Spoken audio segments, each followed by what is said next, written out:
Liberty Tamil நேயர்களுக்கு வணக்கம். இன்றைய நேர்காணலில் நாம் சந்திக்க இருப்பவர் அரசியல் விமர்சகர் ஹரிஸ் இப்ராஹிம் அவர்கள். வணக்கம். வணக்கம் அஜீஷ்.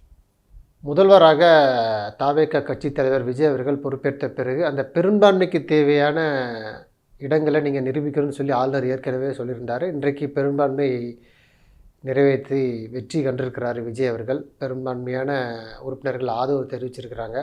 குறிப்பாக திமுக தலைமை கட்சிகளும் சரி, அதிமுகவில் ஒரு பிரிவினர் விஜய்க்கு ஆதரவு தெரிவித்து தாவேகாவுக்கு ஆதரவு தெரிவித்து வாக்களிச்சிருக்கிறாங்க. பெரும்பான்மை வெற்றி பெற்றிருக்கிறாரு.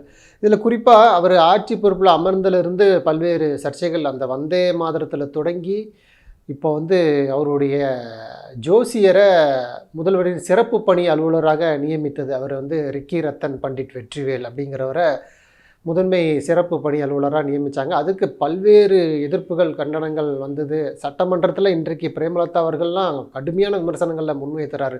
உங்களுடைய ராஜகுருவாக இருந்தால் உங்களோட பர்சனலாக வச்சுக்கோங்க, அரசு பணியெல்லாம் வைக்காதீங்கன்னு சொல்லி சட்டமன்றத்திலேயே வலுவான அடி கொடுத்தாங்க. உடனடியாக அந்த நியமனத்தை வாபஸ் வாங்கிட்டார் விஜய். அதாவது 24 மணி நேரத்துக்குள்ளே வாபஸ். தொடர்ச்சியாக இன்னும் 5 ஆண்டுகள் எப்படி சமாளிப்பார் அப்படிங்கிற ஒரு கேள்வியும் இருக்குது. முதற்கட்டமாக அவருடைய இந்த பெரும்பான்மை வாக்கெடுப்பு வெற்றியும் சரி, அவருடைய அந்த ஜோசியருடைய அந்த பணி நியமன பின்வாங்கலும் சரி, நீங்கள் எப்படி பார்க்குறீங்க?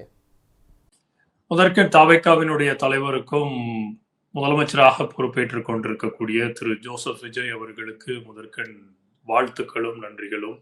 ஏன்னா தமிழக மக்கள் ஏதோ ஒரு விதத்திற்காக ஒரு மாற்றத்தை எதிர்பார்த்திருக்கிறார்கள் அப்படிங்கிற அந்த ஒரு எண்ணத்தை திரு விஜய் ஒவ்வொரு மேடை தோறும் முழங்கி கொண்டே வந்திருக்கிறார். அப்போ அந்த மாற்றம் என்ன விதமான மாற்றத்தை தமிழக மக்கள் கொடுத்திருக்கிறார்கள்? அவருக்கு வாக்களித்த 1,72,00,000 சொச்சம் வாக்காளர்கள் திரு விஜய் அவர்களை ஏதோ ஒரு கண்ணோட்டத்துல நம்மளை காக்க வந்த ஒரு லட்சிய தூதுவராக திரு விஜய் அவர்களை பார்த்திருக்கிறார்கள் அப்படிங்கிறது நம்மளுக்கு தெரியுது. அவரை எதிர்த்து கிட்டத்தட்ட 66 விழுக்காடு ஆன மக்கள் எய்தர் 2 திராவிட கட்சிகளுக்கும் சரி, நாம் தமிழர் போன்ற கட்சிகளுக்கும் வாக்களித்திருக்கிறார்கள் போது பெருவாரியான வாக்குகள் அவருக்கு எதிராக விழுந்திருக்கிறது அப்படிங்கிறது ஒரு நிதர்சனமான உண்மை.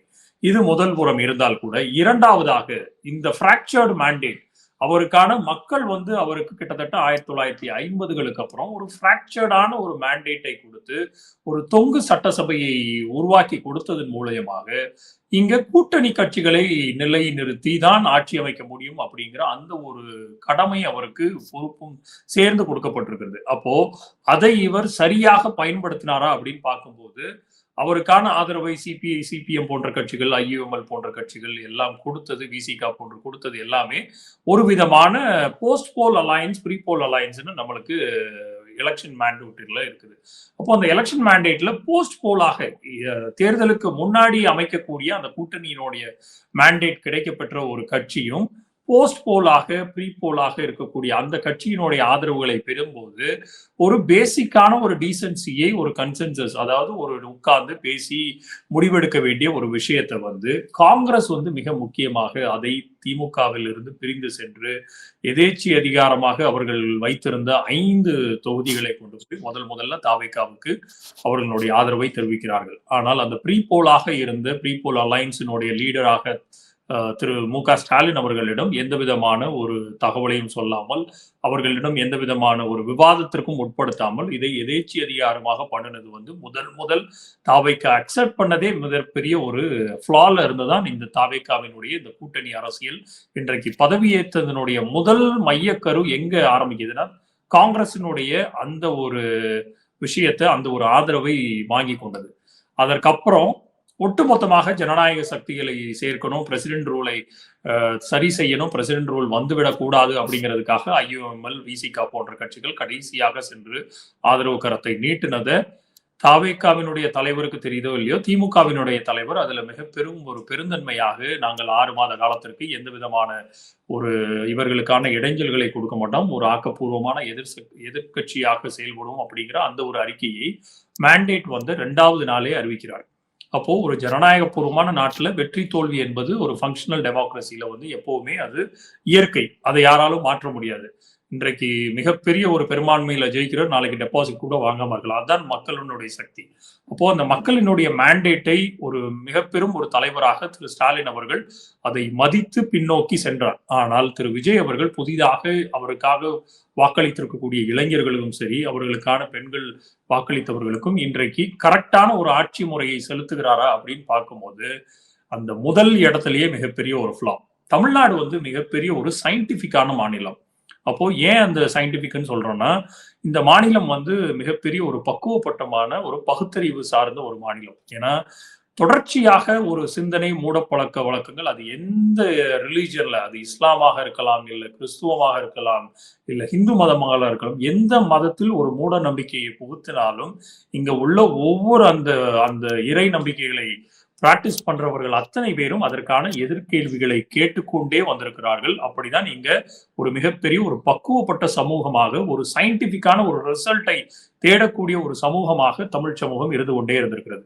அப்போ அப்பேற்பட்ட இடத்துல முதலமைச்சராக இருக்கக்கூடிய திரு விஜய் அவர்களுடைய முதல் போஸ்டிங், அரசு துறை சார்ந்து வரக்கூடிய ஒரு முதல் போஸ்டிங்கே வந்து officer of the special duty அப்படிங்கிற மிக முக்கியமான முதலமைச்சர் கூட தொடர்ச்சியாக 24 மணி நேரமும் இருக்க வேண்டிய ஒரு போஸ்டிங்ல அவருடைய ஒரு ஆஸ்தானமான ஒரு அஸ்ட்ராலஜரை, ஒரு ஜாதகத்தை பார்க்கக்கூடிய, எண்களை கணிக்கக்கூடிய அவரை கையில வச்சுக்கிட்டு அரசாங்கத்தினுடைய ஒவ்வொரு கோப்புகளையும் கையெழுத்து போடுறதுக்கு டைம் பார்த்து கையெழுத்து போட முடியாது. ஒரு இடத்துல காரைக்குடியில தீ பற்றி கொண்டு இருக்கிறோம், ஜோசியரை கூப்பிட்டு உட்கார வச்சுட்டு இந்த இடத்துல நான் கையெழுத்து போட்டு ஃபயர் இன்ஜின் அனுப்பலாமா, இந்த இடத்துல எமர்ஜென்சி சர்வீஸ் அனுப்பலாமான்னு உட்கார்ந்துகிட்டு இருக்கக்கூடிய அந்த ஒரு மடமைத்தனத்தை வந்து கேள்வி எழுப்புனது ஒட்டுமொத்த தமிழ் சமூகமும் நேற்று. அதனுடைய விளைவுதான் இன்றைக்கு முதல் கையெழுத்தாக அவர் போட்ட விஷயங்கள் இன்னைக்கு விவாதத்துக்கு உள்ளாகி இருக்குது. அது 200 யூனிட்ல தப்பா சொல்லிட்டாரு அப்படிங்கிற அந்த பல கேள்விகளுக்குள்ள நம்ம அதுக்கப்புறம் போவோம். ஆனால் முதல்ல அந்த போஸ்டிங்கே இன்னைக்கு ரிவோக் பண்ண வேண்டிய சூழ்நிலை எதற்கு வந்திருக்குது அப்படிங்கிறது திரு விஜய் அவர்களுக்கு மேடம் பிரேமலதா சொன்ன மாதிரிதான். உங்களுக்கு பர்சனலா இருக்குன்னா உங்களோட பர்சனல்ல வீட்டோட வச்சுக்கோங்க, அவர்களுக்கான இன்ஸ்டிடியூஷனலைஸ் பண்ணக்கூடாது. இதை வந்து ஒரு இயந்திரத்திற்குள்ளார, அரசினுடைய இயந்திரத்துக்குள்ளார கொண்டு வந்து நம்மளுடைய விருப்பு வெறுப்புகளுக்கு அப்பாற்பட்டு தான் ஒரு சீக்ரசி ஓர்த்தே எடுக்கிறோம். அப்போ அந்த ஓத்துக்கு எடுத்த வித்தின் 12 மணி நேரம் 24 மணி நேரத்துக்குள்ளார நீங்க அதற்கு முரணாக செயல்படுகிறீர்கள் என்றால், ஒரு எதிர்கட்சியாக எப்படி திமுகவினுடைய தலைவர் சொன்ன மாதிரியும் சரி, திமுகவினுடைய எல்ஓபி அதாவது லீடர் ஆஃப் ஆப்போசிஷன் சொன்ன மாதிரியும் ஒட்டுமொத்தமாக நாங்கள் எதிர்கட்சியாக இல்லாமல் எதிர்கட்சிங்கிறது இப்படிதான் ஆக்கப்பூர்வமாக பயன்பட வேண்டும். அப்போ ஒட்டுமொத்த எதிர்கட்சிகளும் இன்றைக்கு நேர் எதிராக நின்று திரு விஜய் அவர்களுடைய முதல் விஷயத்தையே ரிவோக் பண்ண வச்சிருக்கிறாங்க. இது தாவேகாவில் வந்து ஒட்டுமொத்தமாக ரீல்ஸ்ல மட்டுமே வந்து ஒட்டுமொத்தமாக இவர்கள் இது பண்ணலாம், அதாவது ரீல்ஸை மட்டுமே வைத்து ஒரு பெரும்பான்மையான வாக்குகளை பெற்று இங்க வந்து ஆட்சி அமைத்து விடலாம், ஈஸியா இருக்கும்னு நினைச்சிருப்பாங்க. ஆனால் வெறும் இந்த அரசினுடைய அதிகாரங்கள் வந்து வெறும் ரீல்ஸ்ல மட்டும் செய்யப்படுவது அல்ல, அது ஆட்சி அதிகாரங்கள் வந்து ஒவ்வொரு நாளும் 24 மணி நேரமும் அது வந்து நெருப்புல நடக்கிற மாதிரி. எப்பவுமே திமுக காரங்களை சொல்லுவாங்க, திமுக காரர்கள் வந்து ஆட்சி அதிகாரத்தில் இருக்கிறதுல செயல்படுறதை விட எதிர்கட்சியாக இருக்கும் போது இன்னும் 10 மடங்கு வீரியமாக செயல்படுவார்கள் என்று. அப்பேற்பட்ட ஒரு ஆன்லைன் மூலியமாகவும் சரி, இல்ல கள அரசியல்லையுமே நேற்று அந்த ஒரு விஷயம் வந்து பெரிதாக பேசப்பட்டது. அதற்குரிய முதல் வெற்றியாக இன்றைக்கு LOP leader of opposition Thiru Udhayanidhi Stalin அவர்களுக்கும் அவர்களுடைய குழு சார்ந்தவர்களுக்கும் ஒட்டுமொத்த எதிர்கட்சிகளுக்கும் பெறப்பட்ட ஒரு வெற்றியாகத்தான் இதை பார்க்கணும்.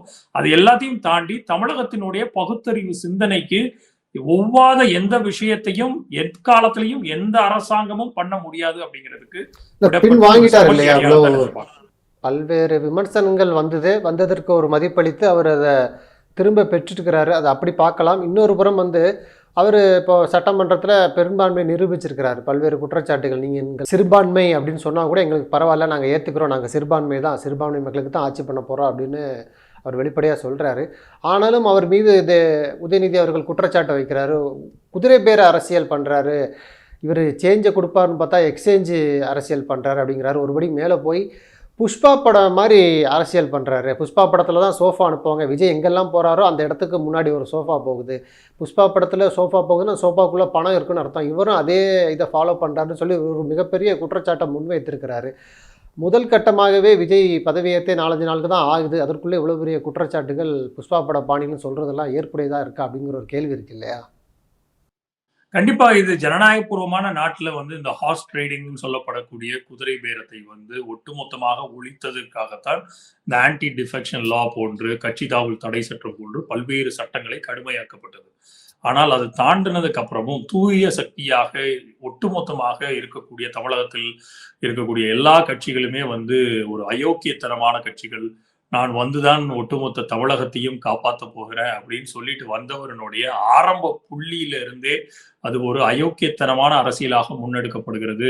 ஆரோக்கியமானதாக அல்ல, துர்நாற்றம் வீசக்கூடிய அரசியலாக முன்னெடுக்கப்படுகிறது திரு டிடிவி தினகரன் கூறியிருக்கிறார். அப்போ எல்லா விதத்திலேயுமே இந்த அரசியலை அவர்கள் வித்தின் 1 நாள் 2 நாட்களுக்குள்ளாவே அவர்களுக்கான மெஜாரிட்டி கொடுத்தாகிவிட்டது. அவர்களுக்கான மெஜாரிட்டியை வெளியிலிருந்து ஆதரவு அப்படிங்கிறத சிபிஐ, சிபிஎம், காங்கிரஸ் போன்ற இயக்கங்களும் சரி, இப்போ ஐயுஎம்எல் போன்ற இயக்கங்கள், விடுதலை சிறுத்தைகள் கொடுத்த 120 சீட்டுகளுக்கு இன்றைக்கு அவர்களிடம் ஆதரவு கடிதங்கள் இருந்தும் கூட இந்த தீர்மானம் அதிமுகவில் குழம்பிய ஒரு குட்டையில 2 பிரிவுகளாக பிரிந்திருக்கிறது. ஒண்ணுல 22 பேர் எடப்பாடி பழனிசாமி அவர்களிடமும், 25 பேர் எஸ்பி வேலுமணி, திரு சி.வி. சண்முகமும் அவர்களிடம் இருக்கும்போது இந்த சி.வி. சண்முகத்தினுடைய ஃபேக்ஷன் பிஜேபியில் இருக்கக்கூடிய என்டிஏயிலிருந்து டைரக்டாக வெளியில வந்தவர்கள் அப்படிங்கிற அந்த ஒரு குற்றச்சாட்டு இருக்கு. இப்போ இயற்கைக்கு முரணாக இன்றைக்கு என்டிஏயிலிருந்து பிரிந்து வந்திருக்கக்கூடிய இந்த 25 பேர் காங்கிரஸ் இருக்கக்கூடிய ஒரு கூட்டணியில போய் தாவேக்கால இணைய போகுது. அப்போ இது ஒட்டுமொத்தமாக எதற்காக பின்னப்பட்ட ஒரு வலை அப்படின்னு என்னை போன்றவர்கள் நான் பாக்குறேன் அப்படின்னா, காங்கிரஸை வெளியில் அனுப்புறதற்காக என்டிஏனுடைய பாஜகவினுடைய டெல்லி அரசாங்கம் எடுத்திருக்கக்கூடிய ஒரு முயற்சி. ஏன்னா இவர்களுக்கு காங்கிரஸ் முக்த் பாரத் அப்படிங்கிற அந்த ஒரு பெரும்பான்மையை நிரூபிக்க வேண்டிய இடத்துல ஒட்டுமொத்தமாக வேலை செய்து கொண்டிருக்கக்கூடிய பாரதிய ஜனதா கட்சிக்கு காங்கிரஸ் என்று தாவேகா போன்ற ஒரு கட்சிக்கு ஆதரவு கொடுத்ததை அவர்கள் ரசிக்கவில்லை அப்படிங்கிறதும் நம்மளுக்கு தெரியும். முதலில் பல குற்றச்சாட்டுகள் இருக்குது. தாவேகாவினுடைய தலைவர் திரு விஜய் அவர்களை இயக்குவதே பின்னால் இருந்து திரு அமித்ஷா அவர்கள்னு பரவலாக பேசப்பட்ட அந்த ஒரு குற்றச்சாட்டை பொய்யாக்குற விதமாக காங்கிரஸ் போய் சேர்ந்துச்சா அப்படிங்கிற இருவேறு நிலைப்பாடுகள் இருக்குது. இது எல்லாம் தாண்டி இன்றைக்கு இந்த ஃபேக்ஷனை 2ஆக பிளவுபட்ட எடப்பாடி பழனிசாமி அவர்களோட தலைமையில ஒரு இயக்கமும், அதே சமயம் எஸ்பி வேலுமணி அவர்கள் தலைமையில ஒரு இயக்கமாகவும் இயங்கக்கூடிய இவங்க உள்ளுக்கு வரும்போது காங்கிரஸ் வெளியில போக வேண்டிய சூழ்நிலை வரும். அப்போ திமுகவிடமும் அவர்கள் சென்று கூட்டணியை வைக்க முடியாது, இனிமேல் அதிமுகவும் சென்று வைக்க முடியாது அப்படிங்கிற அந்த ஒரு பார்வையில தனித்து விடப்பட வேண்டிய அவசியம் இருக்கிறது. காங்கிரஸ் ஒட்டுமொத்தமாக இங்க தமிழகத்தில் மட்டும்தான் ஒரு பெரிய சக்தியாக அவர்களுக்கான எம்பிக்களை பெற்றுள்ளது அப்படிங்கிறது எப்பவுமே பாரதிய ஜனதா கட்சிக்கு அவர்களை துடத்தெறிய வேண்டும் அப்படிங்கிறது. அந்த ஒரு டிராப்ல திரு ராகுல் காந்தி அவர்கள் எலிப்போரியில சிக்கின மாதிரி சிக்கியிருக்கிறாரா அப்படிங்கிற அந்த ஒரு கேள்வி இருக்குது. இது எல்லாத்தையும் தாண்டி இந்த 25 பேருக்கு குதிரை பேரத்துல பணம் பரிமாற்றம் நடைபெற்றதா அப்படிங்கிற அந்த ஒரு கேள்வியை இன்றைக்கு சட்டப்பேரவைக்குள்ளாரையும் எழுப்பியிருக்கிறார்கள், சட்டப்பேரவைக்கு வெளியிலும் எழுப்பியிருக்கிறார்கள். இதை அத்தனையும் கண்டுபிடிக்க வேண்டியது யாருடைய கண்டுபிடிப்புனா இடி தான் கண்டுபிடிக்கணும். ஆனா இந்த 25 பேர் ஆதரவு கொடுத்திருக்கிறவர்கள் மேலேயே பல இடி கேஸ் இருக்குது. அப்போ ஒட்டுமொத்தமாக எப்படி பாரதிய ஜனதா கட்சியை ஒரு தூய வாஷிங் மிஷின் அப்படின்னு சொல்றோமோ சென்ட்ரல் லெவல்ல, அப்போ ஸ்டேட் லெவல்ல தாவேக்காவுக்குள்ள யாரெல்லாம் உள்ளுக்கு வருகிறார்களோ அத்தனை பேரினுடைய களங்கமும், அத்தனை பேரினுடைய பழைய கிரிமினல் ரெக்கார்ட்ஸ், பழைய பினான்சியல் இர்ரெகுலாரிட்டிஸ் எல்லாமே துடை தெரியப்படும் அப்படிங்கிறத பறைசாற்றுற மாதிரி தான் இருக்கு. எது எப்படியோ ஒட்டுமொத்தமாக தாவேக்காவினுடைய முதல் புள்ளியே ஒரு ஃபிளாடான ஒரு ஆக்கப்பூர்வமான ஒரு சக்தியாக அவர்கள் நிலைநிறுத்த முற்படவில்லை. அவர்களை நம்பி வாக்களித்த இளைஞர்களுக்கும் சரி, அவர்களை நம்பி வாக்களித்த பெண்களுக்கும், அவர்களை நம்பி வாக்களித்த புதியதாக வாக்காளர்கள் பட்டியலில் இடம்பெற்றவர்கள் அத்தனை பேருக்கும் இவர்கள் ஒரு தூய சக்தியாக இருப்பார்கள் நம்பிதான் வாக்கு போட்டிருக்காங்க. 1,72,00,000 பேரும். அவர்கள் அத்தனை பேரும் கடந்த ஒரு வாரமாக மண்டையை சொரிஞ்சு கொண்டு இருக்கிறார்கள். இவர்களுக்கு ஏன் வாக்கு போட்டோம், இவர்கள் தூய சக்தியாக திமுக அதிமுக இல்லாமல் ஒரு சக்தியை உருவாக்குவோம்னு பார்த்தா திருப்பி இருக்கிற எல்லா கட்சியில இருந்தும் 10 பேர் 20 பேரை எடுத்துக்கிட்டாங்க. முன்னாள் முதல்வரே ஒரு கடுமையான விமர்சனத்தை முன்வைத்திருக்கிறார். கிளீன் பாலிடிக்ஸ் அப்படின்னு சொல்லிட்டு உள்ள வந்தார். இன்னைக்கு டர்ட்டி பாலிடிக்ஸ் பண்ணிட்டு இருக்கிறாரு. பிரிந்து சென்ற அதிமுக விட்ட அதிமுக ஒரு தரப்புட்ட பேசுறது, அப்போ அவங்களுக்கு ஏதோ இன்னும் கொஞ்ச நாளில் கொடுக்க போகிறாரு, என்னென்னு பார்க்க நாங்கள் வெயிட் பண்ணுறோம் அப்படின்னு சொல்லி ஒரு கடுமையான விமர்சனங்களை முன்வைத்திருக்கிறாரு. அது கண்டிப்பா நடக்கும். இந்த மாதிரி குதிரை பேரங்கள் ஆட்சிகள் நடைபெற்றிருக்கும் போது பல இடங்கள்ல நம்ம பார்த்திருக்கோம். மகாராஷ்டிராவில் ஷிண்டே கேம்ப் ஆக இருக்கட்டும், என்சிபி கேம்புக்கு நடைபெற்ற அந்த ஒரு ஃபேக்ஷனாக இருக்கட்டும், பீகார்ல இன்றைக்கு பதவி விலகி இருக்கக்கூடிய நிதிஷ்குமாருக்கு அப்புறம் வந்திருக்கக்கூடிய அந்த மாறுதல்களாக இருக்கட்டும், எல்லா இடத்துலையுமே பாரதிய ஜனதா கட்சி எங்கெங்கெல்லாம் உள்ள போகிறதோ அங்கங்க எல்லாமே இரண்டாவதாக முதலும் இரண்டுமாக இருக்கக்கூடிய கட்சியில முதல் கட்சியில அவர்கள் போட்டியே போட மாட்டார்கள். இரண்டாவது கட்சியை கபலீகரம் பண்ண வேண்டும். அதுக்கு ஒடிசால இருந்த நவீன் பட்நாயக்கனுடைய தலைமையிலாக இருந்த அமைச்சரவையா இருக்கட்டும், திரிபுரால இருக்கட்டும், இல்ல கோவால இருக்கட்டும், மணிப்பூராக இருக்கட்டும், இப்படி ஒவ்வொரு மாநிலம் விட்டு மாநிலம் சொல்லிக்கொண்டே போகலாம். அப்போ இவர்களுக்கு ஆட்சியை பிடிக்க வேண்டியதுக்கு முதல் காரியம் வந்து எப்பவுமே ஒரு சோசியல் இன்ஜினியரிங் பிளான்ல ஆர்எஸ்எஸ் அண்ட் பிஜேபி வந்து எப்பவும் ஒரு 30 வருஷ பிளான், 20 வருஷ பிளான், 10 வருஷ பிளான் போட்டு வச்சிருப்பாங்க. அப்போ முதல் 10 வருஷத்தினுடைய பிளானை வந்து எக்ஸிக்யூட் பண்றதுக்குரிய வாய்ப்புகளாக இப்போ நடக்கக்கூடிய அரசியல் நிகழ்வுகளை திரு அமித்ஷா அவர்களுடைய தளம். But this is how the political domain should work. இப்படித்தான் வந்து பொலிட்டிக்ஸ் வந்து ஒரு பிரித்தாளக்கூடிய சூழ்ச்சிகள் தான் வந்து பாலிடிக்ஸே கட்டமைக்கப்படும். அதுல மாற்று கருத்தே இல்லை. அதை எவ்வளவுக்கு எவ்வளவு கிளீனாக, எவ்வளவுக்கு எவ்வளவு ஒரு நார்மலைஸ் செய்யாமல் கான்ஸ்டிடியூஷனல் வேல்யூஸுக்குள்ளார அந்த பொலிட்டிக்கல் கேமை விளையாடுறோம் அப்படிங்கிறதெல்லாம் ஒரு உண்மையான லீடர் யார் அப்படிங்கிறது தெரிய வரும்.